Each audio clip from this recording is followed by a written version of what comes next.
बांग्लादेश से बड़ी खबर सामने आ रही है, जहां बांग्लादेश की अंतरिम सरकार यानी कि यूनूस की अब सरकार जो है बांग्लादेश में ख़त्म हो सकती है, क्योंकि सीईसी ने बांग्लादेश के लिए अब इलेक्शन का ऐलान कर दिया है। और अब ये सवाल उठने लगे हैं कि क्या अब शेख हसीना को मौका मिलेगा, क्योंकि शेख हसीना के लिए बांग्लादेश की ट्रिब्यूनल कोर्ट ने फांसी की सज़ा का ऐलान किया था, सज़ाए मौत का ऐलान किया था।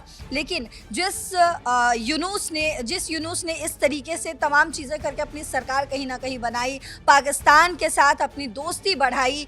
अभी हमने हाल में ही देखा कि किस तरीके से चाइना और पाकिस्तान जो है वो एक ग्रुप फॉर्म करने की तैयारी में है, कवायद में है, और उसी में बांग्लादेश जो है वो खुद को शामिल करने की भी बात करता है। लेकिन क्या बांग्लादेश जो है उसमें शामिल हो पाएगा? लेकिन सबसे बड़ा सवाल जो अभी ये है कि क्या शेख हसीना को मौका मिलेगा फिर से बांग्लादेश वापस लौटने का? ये तमाम जानकारी जो है हमें सोनम देंगी।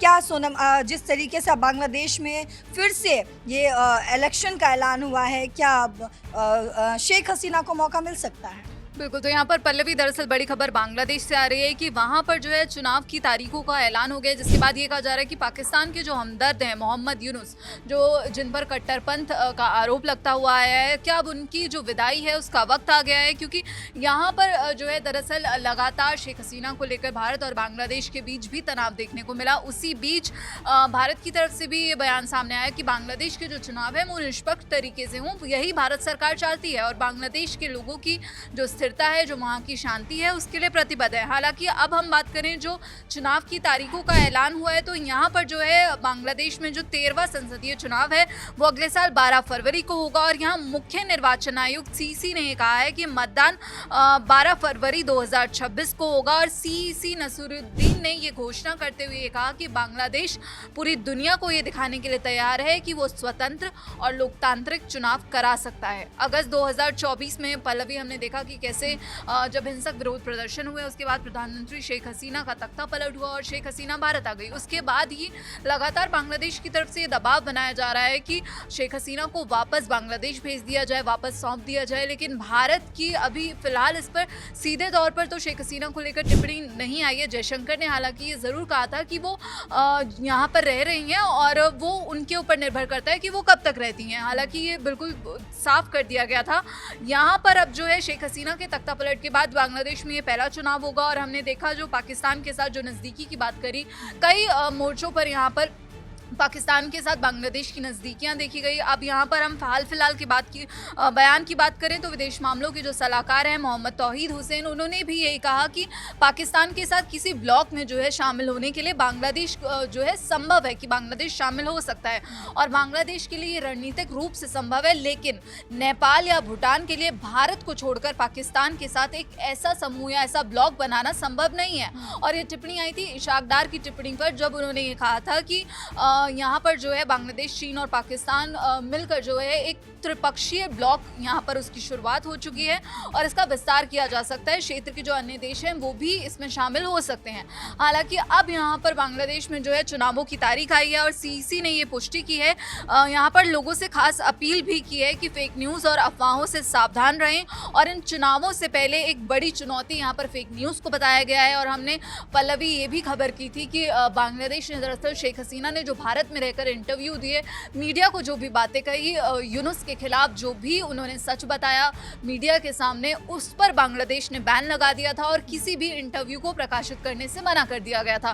फिलहाल सीसी ने यह पुष्टि की है कि आम चुनाव और जो जुलाई चार्टर रेफरेंडम है उसके लिए वोटिंग 12 फरवरी को एक साथ होगी। कुल 300 संसदीय सीटों पर चुनाव होंगे और ये भी कहा गया है कि विदेश में रहने वाले बांग्लादेशी कल से 25 दिसंबर तक ऑनलाइन अप्लाई कर सकते हैं। यहाँ पर अगर पल्लवी शेड्यूल की बात करें तो इस चुनाव में नामांकन की जो आखिरी तारीख है 29 दिसंबर 2025 है और नामांकन पत्रों की जो जांच है वो 30 दिसंबर 2025 से 4 जनवरी 2026 तक की जाएगी। वहीं रिटर्निंग अधिकारियों के फैसलों के खिलाफ जो अपील दायर करने की जो यहाँ पर लास्ट तारीख बताई जा रही है वो 11 जनवरी 2026 है। और चुनाव आयोग अगर इन अपीलों पर 12 जनवरी 2026 और साथ ही 18 जनवरी 2026 के बीच इन अपीलों पर फैसला कर सकता है, करेगा। और उम्मीदवारों के पास अपना नॉमिनेशन जो है वापस लेने के लिए 20 जनवरी 2026 तक का समय रहेगा। अब यहाँ सोनम, हमने अभी हाल में देखा कि किस तरीके से शेख हसीना जो है वो मीडिया के सामने आती है, बातचीत करती हैं और वो प्रधानमंत्री नरेंद्र मोदी की जो है लगातार तारीफ करते हुए भी नजर आती हैं कि किस तरीके से प्रधानमंत्री ने उनका एक मुश्किल हालात में जो है वो साथ दिया। तो क्या लगता है जिस तरीके से बाहर के लोगों को बुलाया जा रहा, हालांकि बांग्लादेश में शेख हसीना की पार्टी को बैन कर रखा गया है, लेकिन क्या लगता है कि क्या शेख हसीना को फिर से मौका मिल पाएगा? क्या शेख हसीना बांग्लादेश में फिर से वापस लौट पाएंगी? हालांकि ट्रिब्यूनल कोर्ट जो है बांग्लादेश की उसने सजाए मौत जो है वो शेख हसीना को सुना रखा है। उसके अलावा अगर बेटा और उनकी बेटी की बात करें तो उनको भी 5-5 साल की सज़ा जो है वो सुनाई गई है।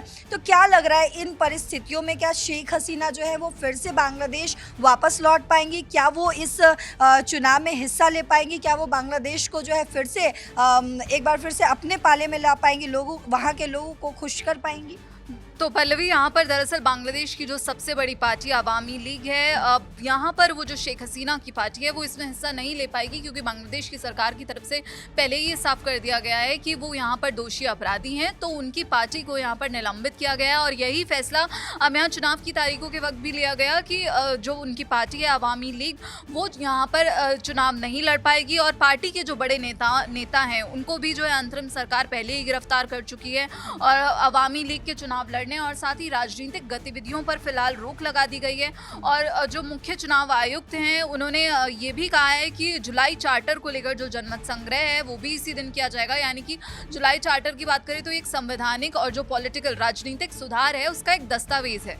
इसमें कई पॉइंट्स हैं जिसका मकसद है कि देश की राजनीति और जो व्यवस्था है देश में जो चल रही है उसमें एक बड़ा बदलाव लाना है। यहाँ पर अब जो ये कहा जा रहा है कि इस जुलाई चार्टर में जो है देश के राजनीतिक दलों के बीच, नागरिक संगठनों के बीच एक जुलाई चार्टर नाम का जो है संविधान सुधार प्रस्ताव बना था। और इसमें जो है 4 चीज़ें अहम थी जिससे तय करने की कोशिश हुई थी कि भविष्य में चुनाव कैसे होंगे, पहला या, और दूसरा था सेना या न्यायपालिका की क्या भूमिका रहेगी, वहीं तीसरा कि शेख हसीना पर जो प्रतिबंध हैं वो लगे रहेंगे या फिर नहीं, और चौथा भ्रष्टाचार और मानवाधिकार से जो जुड़ी नीतियां हैं वो कैसी होंगी। तो यहाँ पर अब जो है शेख हसीना की पार्टी फिलहाल चुनाव नहीं लड़ पाएगी। हालांकि शेख हसीना की तरफ से ये प्रतिक्रिया आई थी कि बांग्लादेश में निष्पक्ष तरीके से चुनाव हो, और उनकी पार्टी के जो लोग हैं, जो समर्थक हैं, उन्होंने भी यही कहा था कि हमें चुनाव नहीं लड़ने दिया जाएगा तो फिर हम विरोध करेंगे, सड़कों पर उतरेंगे। और अब पल्लवी ये देखना होगा कि बांग्लादेश में जब चुनाव की तारीखों का ऐलान हो गया है तो फिर कैसी स्थिति बनेगी, क्योंकि यहाँ पर हमने देखा था कि कैसे जो शेख हसीना उनका तख्ता पलट हुआ और फिर उन्हें भारत आना पड़ा और उसके बाद उनके खिलाफ सजाए मौत का फैसला आता है। तो यहाँ पर दरअसल स्थिति ये भी देखने को मिलेगी कि यहाँ पर शेख हसीना की क्या प्रतिक्रिया आती है, क्योंकि अब उनकी पार्टी तो चुनाव नहीं लड़ेगी और वो भारत में रह रही हैं, तो इस पूरे मामले पर वो क्या कुछ बोलती हैं। हालांकि उनकी तरफ से ये कहा गया है कि मैं बांग्लादेश जाना चाहती हूँ, मेरा मन है, लेकिन मैं चाहती हूँ कि वहाँ पर जो है लोकतांत्रिक तरीके से चीज़ें हों, वहाँ पर तानाशाही ना हो जो मोहम्मद यूनुस कर रहे हैं। तो वो हमेशा से ही उनके बेटे ने भी यही कहा कि भारत ने मेरी माँ की ऐसे वक्त में मदद की थी जब हमारे साथ कोई भी नहीं खड़ा था और बहुत मुश्किल वक्त था, तब भारत ने हमें सहारा दिया और मुझे पूरा भरोसा है कि भारत जो है मेरी माँ की सुरक्षा में पूरी तरह प्रतिबद्ध है। तो एक बड़ी प्रतिक्रिया शेख हसीना के परिवार की तरफ से भी देखी गई थी और शेख हसीना भी कई मुद्दों पर भारत के समर्थन में बोलती हुई नजर आई हैं। फिलहाल वो भारत में रह रही हैं। अब देखना होगा कि शेख हसीना की तरफ से इन चुनावों पर क्या प्रतिक्रिया आती है।